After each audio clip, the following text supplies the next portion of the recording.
Hi guys, welcome back. This is Manasa.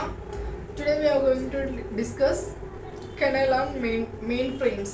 అసలు main frames అంటే ఏంటి, మెయిన్ ఫ్రేమ్స్ వల్ల కెరియర్ గ్రోత్ ఎలా ఉంటుంది, మెయిన్ ఫ్రేమ్స్ తీసుకోవచ్చా లేదా, దానికి ఎవరు ఎలిజిబిలిటీ అన్నది మనం ఈ వీడియోలో డిస్కస్ చేద్దాం. అసలు ఇక్కడ ఫస్ట్ మెయిన్ ఫ్రేమ్స్ అంటే ఏంటి, అసలు మెయిన్ ఫ్రేమ్స్ ఎప్పటి నుంచి స్టార్ట్ అయింది అంటే మెయిన్ ఫ్రేమ్స్ ఐటీ ఇండస్ట్రీలోకి వచ్చి గత 50 years నుంచి మెయిన్ ఫ్రేమ్స్ అనేది రన్ అవుతుంది ఐటీ ఇండస్ట్రీస్లో. దట్టు ఈ మెయిన్ ఫ్రేమ్స్ని ఎవరిని ఇంప్లిమెంట్ చేశారు అంటే ఐబిఎం వాళ్ళు. సో అందుకే దీన్ని ఐబిఎం మెయిన్ ఫ్రేమ్స్ అని అంటారు యాక్చువల్గా. సో ఈ మెయిన్ ఫ్రేమ్స్ అనేది చాలా అంటే చాలా ఓల్డ్ టెక్నాలజీ అండ్ అది ఎవర్ గ్రీన్ టెక్నాలజీ అని కూడా మనం చెప్పుకోవచ్చు.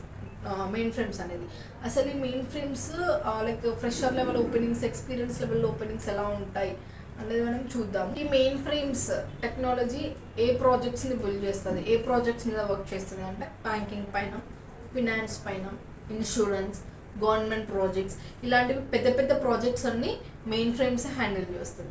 సో అందుకని మెయిన్ ఫ్రేమ్స్ అనేది స్టార్టప్ కంపెనీస్లలో, సెకండ్ లెవెల్ కంపెనీస్లలో మెయిన్ ఫ్రేమ్స్ ఉండదు. కొన్ని కంపెనీస్లలోనే ఉంటుంది. అవి దట్టు ఎంఎన్సీ కంపెనీస్లలోనే హైరింగ్ అన్నది జరుగుతుంది, మెయిన్ ఫ్రేమ్స్ హైరింగ్ అన్నది. ఎందుకు అంటే ఇవన్నీ చాలా సెక్యూర్ అనమాట. లైక్ ఇప్పుడు బ్యాంకింగ్ తీసుకున్నా అది సెక్యూరే, and finance, insurance, government projects, everything అవన్నీ పెద్ద పెద్ద ప్రాజెక్ట్స్, అవి వాటికి సెక్యూరిటీ ఎక్కువ ఉండాలి కాబట్టి దాన్ని మనము ఎంఎన్సీ కంపెనీస్లలో మాత్రమే హైరింగ్ జరుగుతుంది. కమింగ్ టు కెరియర్ గ్రోత్, అసలు లైక్ మెయిన్ ఫ్రేమ్స్లో జాబ్ రోల్స్ ఏముంటాయి, దానివల్ల యూజ్ ఏంటి అన్నది మనం ఇప్పుడు చూద్దాము. అసలు మెయిన్ ఫ్రేమ్స్ తీసుకుంటే దాంట్లో 2 roles ఉంటాయి మీకు. ఒకటి మెయిన్ ఫ్రేమ్ డెవలపర్, ఇంకొకటి సపోర్ట్ డెవలపర్. సో దీంట్లో మీరు ఏదంటే మెయిన్ ఫ్రేమ్ డెవలపరే బెస్ట్ రోల్ అని చెప్పొచ్చు. ఈ సపోర్ట్ డెవలపర్ ఎవరికంటే ఫ్రెషర్స్కి ఇస్తారు నార్మల్గా. మీకు దీంట్లో ఫ్రెషర్స్ వాళ్ళకి 1 to 2 years అలా ఎక్స్పీరియన్స్ వచ్చిన తర్వాత వాళ్ళకి అది మెయిన్ ఫ్రేమ్ డెవలపర్ అన్నది షిఫ్ట్ చేస్తారు దాంట్లోకి. సో ఇప్పుడు ఈ మెయిన్ ఫ్రేమ్స్ డెవలపర్కి చాలా హై డిమాండ్ అనేది అయితే ఉంటుంది. ఇప్పుడు సరే నాకు మెయిన్ ఫ్రేమ్స్లో 5 years ఎక్స్పీరియన్స్ ఉంది, తర్వాత నేను వేరే డొమైన్కి షిఫ్ట్ అవ్వచ్చా అంటే అది చాలా రిస్కీ. ఎందుకంటే మీరు ఈ మెయిన్ ఫ్రేమ్స్ అన్నది దీంట్లో ఒక 5 modules ఉంటాయి, మీరు వాటిపైనే వర్క్ చేస్తారు. ఇంకొక టెక్నాలజీకి వెళ్ళాలంటే దాంట్లో డిఫరెంట్ డెవలప్మెంట్స్ అనేవి ఉంటాయి.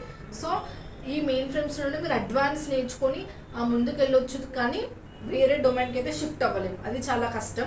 ఎట్ ది సేమ్ టైం మీరు ఈ మెయిన్ ఫ్రేమ్స్ నేర్చుకున్నా సరే ఒక మెయిన్ ఫ్రేమ్స్ డెవలపర్గానే రోల్ అనేది తీసుకున్నట్టయితే అది ఇంకా కెరియర్ని చాలా అంటే చాలా బిల్డ్ చేస్తుంది.